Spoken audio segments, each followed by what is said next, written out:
जनाब लियाकत भी YouTube channel की तरफ तमाम साथियों अस्सलाम वालेकुम। कणक की कटाई जनाब हो रही है जनाब तेज स्पीड के नाल। अस्सलाम वालेकुम जी।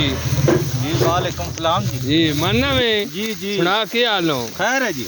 ते बड़ी स्पीड नाल कणक पे बढ़दे बस जी तो बारिशा दा मौसम बने होया। हाँ असा आखे जी फसल अपना कुंज लविए। हाँ अल्लाह पाक भी देखो जटे जटे उतो तूफानी बारिशा हाँ ते चंद्रे हाँ कोई मदद नहीं। ते थल्लो पट्टी आंदा में बस जी रोले बने होनो हाँ दिल नु सोड़ी बनी होईयां नो दिल नु सही है। अकिंदा बठो ठवड़िए तंदर वड़िए। ठीक है ते हुकूमत ये करदी कोई नहीं गरीबां दे बारे सोचदी कोई नहीं पई।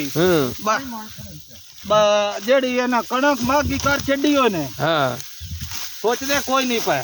अल्लाह वे इमरान खान दा जेड़ा साडे सिरे चढ़ गया हला गरीबां दे हैं ठीक ते है। पिछों हुकूमत आ गई नून लीग दी। हाँ इन्हां नु हिदायत करदे पे अब मेहरबानी करो तुहाने इस वास्ते आंदा नहीं दिन सस्ती कितनी कणक हो?